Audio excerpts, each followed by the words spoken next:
মানব জীবন জীবিত করতে হবে, বস্তুবাদ থেকে প্রতিটি মানুষকে মুক্ত করতে হবে। আমি বস্তুবাদী নই, আমি মানুষ, দুনিয়ার সব মানুষকে এটা শিখাতে হবে যে আমি বস্তুবাদী জাতীয়তাবাদী নই, আমি মানব জাতি।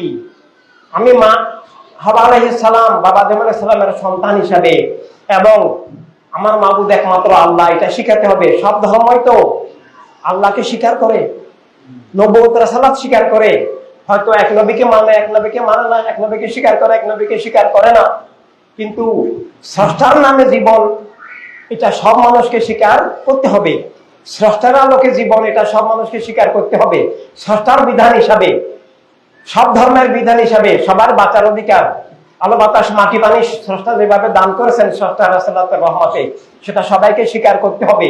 এজন্য নিজের অধিকার রক্ষার সাথে সাথে, নিজের জীবন রক্ষার সাথে সাথে, নিজের মতপথ ধর্ম রক্ষার সাথে সাথে সব মানুষের স্রষ্টা প্রদত্ত, স্রষ্টা রাসূলুল্লাহ প্রদত্ত বাঁচার অধিকার, জীবনের অধিকার, বিশেষ আদর্শ নিয়ে চলার অধিকার, বিরোধের অধিকার স্বীকার করতে হবে। আর না হলে সে মানুষ নয়, মানবতার শত্রু, স্রষ্টার শত্রু, জীবনের শত্রু, ধর্মের শত্রু। আর তাদের এই খুন জুলুম সন্ত্রাস এগুলোই এখন রাজনীতির নামে, রাষ্ট্রের নামে চলছে। আর এগুলো চলছে কেন? চলছে আমাদের কারণে, আমাদের কারণে। আজকে দেখেন আসামে বলা হচ্ছে দ্বিতীয় গাজা। আসাম আমাদের পাশেই। আসামে সব মুসলমানের ঘর বাড়ি ভেঙে দেওয়া হচ্ছে। মোদী এসে 40 লক্ষ মুসলমানের নাগরিকত্ব বাতিল করেছে এবং এখন ঘর বাড়ি ভেঙে দিচ্ছে, ঘর বাড়ি জবরদখল করছে, ব্যবসা বাণিজ্য দোকানপাট জবরদখল করছে এবং তাড়িয়ে দিচ্ছে। বলছে তোমরা ক্যাম্পে চলে যাও, ক্যাম্পে, ওই ময়দানে ক্যাম্পে চলে যাও। এই ঝড়ে বৃষ্টিতে তুফানে মা বোন সবাই এখন ক্যাম্পে যেতে হবে। 1000 ফ্যামিলির একটা বাথরুম নাই। কোথায় শরীয়ত, কোথায় ইজ্জত আবরু, কোথায় কি? সকালবেলা একটা টয়লেটের সামনে 1000 মানুষকে দাঁড়িয়ে থাকতে হবে। এইভাবে ধুকে ধুকে মারা যাবে। তো এই যে বাস্তু হারা, ঘর বাড়ি হারা, সহায় সম্পদ হারা, চিকিৎসার সুযোগ নাই, চাকরির সুযোগ নাই, ধুকে ধুকে মরে যাওয়া, এটা আমরা দেখতে পাচ্ছি বিজেপি, মোদী এগুলো করছে। আসলে মোদী বিজেপি করছে না, আসলে কে করছে? আমরা মুসলমান নামধারী, আমাদের মুসলমান নামধারী মুনাফিকরা এগুলো করেছে। মুসলিম লীগ নামধারী কুফরি লীগ, ওয়াহাবি লীগ, শয়তান লীগ, এজিদের লীগ, মুয়াবিয়ার লীগ এগুলো করেছে। আজকেও দেখলাম বাংলাদেশে মুয়াবিয়ার দল, সরাসরি মুয়াবিয়ার দল, রাজাখানী বালাকড়ি দল, 16 শহরের দল, ওরা বলতেছে যে দ্বিজাতি তত্ত্ব মুসলিম লীগ যেটা করেছে সেটা ওরা যাকে আলা হযরত বলে রেজা খান শয়তানের নাকি ফর্মুলা। তাহলে কি হলো? রাম রাষ্ট্রের প্রতিষ্ঠাতা রেজা খান বলছে আমরা এখন নিরাপদে গেছি। এই আমরা মুসলিম মিল্লাত, আমরা বলতে হলে সব মুসলমানকে নিয়ে বলতে হবে। মুসলিম মিল্লাতকে আল্লাহ তাআলা আমরা শিখিয়েছেন সমগ্র মানব মণ্ডলীকে নিয়ে। যে আসামের মুসলমান বিপদে, কেরালায় বিপদে, পশ্চিমবঙ্গে বিপদে, পশ্চিমবঙ্গে মমতা ব্যানার্জি যখন উৎখাত হলো, এখন যারা এলো কি করলো? যে সবাইকে হিন্দু হয়ে যেতে হবে, মুসলমান থাকতে পারবে না। মাদ্রাসা ভাঙলো, মসজিদ ভাঙলো, মাজার ভাঙলো, খানকা ভাঙলো, অনেক মা বোনকে হত্যা করলো, লুটতরাজ করলো, এখনো করতেছে, রানিং আছে, রানিং থাকবে। এটাকে জন্য কে দায়ী? 47 দায়ী। এই ফর্মুলা ওদেরকে কে দিয়েছে?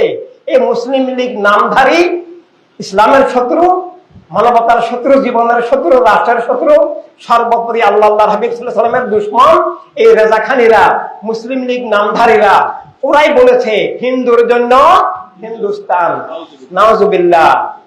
জীবন জগতের আসল মালিককে, লাহুল মুলক ওয়া লাহুল হামদু লিল্লাহি মা ফিস সামাওয়াতি ওয়াল আরদ, ইন্নাল হামদা ওয়ান নি'মাতা লাকা ওয়াল মুলক লা শারীকা লাক। তো জীবন জগতের মূল মালিক কে? আল্লাহ, আল্লাহ হাবিব সাল্লাল্লাহু আলাইহি সাল্লাম। আর আল্লাহ হাবিব সাল্লাল্লাহু আলাইহি সাল্লামের পক্ষ থেকে জীবন জগৎ, আল্লাহ হাবিব সাল্লাল্লাহু আলাইহি সাল্লাম সব মানুষকে দান করেছেন এই প্রদত্ত মালিকানার নাম খেলাফত। কি খেলাফত? মানুষ হিসাবে সবাইকে যে জীবন অধিকার রুটি রুজি নিরাপত্তা রাষ্ট্রীয় মালিকানা বিশ্ব মালিকানা দান করেছেন, সেটার নাম খেলাফতে ইনসানিয়াত।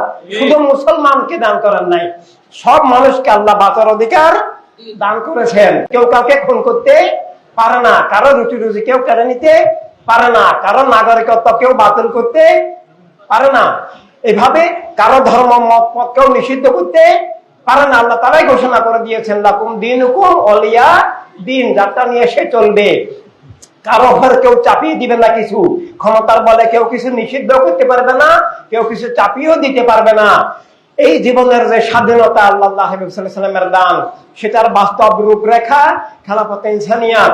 মানব সত্তার ভিত্তিতে মানবতার রাজনীতি, মানবতার রাষ্ট্র, মানবতার দুনিয়া। আর এই মানব সত্তার ভিত্তিতে মানবতার রাজনীতি, মানবতার রাষ্ট্র, মানবতার দুনিয়া, এটার সম্মিলিত নাম খেলাফতে ইনসানিয়াত বিপ্লব। ইনসানিয়াত বিপ্লব, জীবনের বিপ্লব, মানবতার বিপ্লব, সত্য এবং ন্যায়কে, মানবতাকে, অধিকার স্বাধীনতা ইজ্জত নিরাপত্তাকে রক্ষার বিপ্লব, সব মানুষকে রক্ষা। রাহমাতুল লিল আলামিন সাল্লাল্লাহু আলাইহি ওয়াসাল্লামের অসীম রহমতের একটা দিক, রাব্বিল আলামিন তাআলা রুবুবিয়তের অসীম দিকের একটা মৌলিক দিক, যেটা না হলে সত্য কায়েম থাকে না, মিথ্যা কায়েম হয়ে যায়, জীবন থাকে না, খুন জুলুমের শিকার হতে হয়। এবং আমরা হচ্ছি গাজা, ফিলিস্তিন, ইন্ডিয়া, সবকিছু এখন বাতিলের হাতে, সারা দুনিয়া বাতিলের হাতে। আর এটার জন্য দায়ীকে আমাদের বিগত ইতিহাস।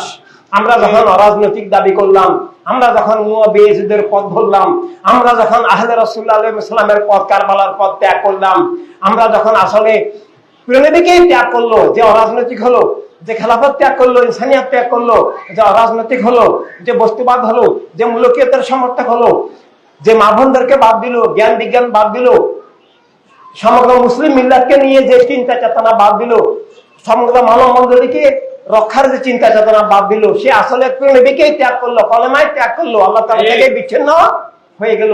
এই জন্য ওয়ার্ল্ড ইমানিক রেভলিউশন, ওয়ার্ল্ড সুন্নি মুভমেন্ট, ওয়ার্ল্ড রেভলিউশন রেভলিউশন, এটা কলেমা, এটা কোরআন, এটা ইসলাম, এটা আহলে সুন্নাত জামাত, এটাই বদর, সিফিন, কারবালা, এটাই আল্লাহ হাবিব সাল্লাল্লাহু আলাইহি ওয়াসাল্লামের বন্ধন, প্রেম। এর বাইরে ঈমান দূরের কথা, ঈমানের সংজ্ঞাও নাই, ইসলামের কোন সংজ্ঞার রূপরেখা নাই, জীবনের সংজ্ঞার রূপরেখা নাই। এটা অস্তিত্বের প্রশ্ন। আর সেই অন্ধকারে প্রতিকূল অবস্থায় আলো জ্বালানোর যে ইমানের দায়িত্ব, কর্তব্য, সেটা আমাদের সবার উপর এসে পড়েছে। আমাদেরকে সেই দায়িত্ব সর্বোচ্চ শক্তি দিয়ে জীবনের বিনিময়ে হলেও আমাদেরকে পালন করতে হবে, তাহলে আমরা নবীর আপন হব। আর আমরা যদি দায়িত্বহীন হই, অকর্মণ্য হই, আমরা যদি কাজ না করি, আমরা যদি অলস হয়ে থাকি, আমরা যদি নবীর প্রেমের ঊর্ধ্বে অন্য কিছুকে স্থান দেই, তাহলে আমরাও মুনাফিক হয়ে যাব আল্লাহর হাবিবের দরবারে। আমাদের সুন্নি আন্দোলন, ইনসানিয়াত দাবিও মিথ্যা হয়ে যাবে। আমরা শুধু শাব্দিক সুন্নি আন্দোলন, ইনসানিয়াত বিপ্লব দাবি করলে হবে না, আমাদের জীবনটাই সুন্নি আন্দোলন, ইমানি আন্দোলন, ইনসানিয়াত বিপ্লব হয়ে যেতে হবে। আমাদেরকে সত্যের মশাল হিসাবে, নবীর প্রেমের মশাল, খেলাফতে ইনসানিয়াতের মশাল হিসাবে আমাদেরকে দাঁড়াতে হবে।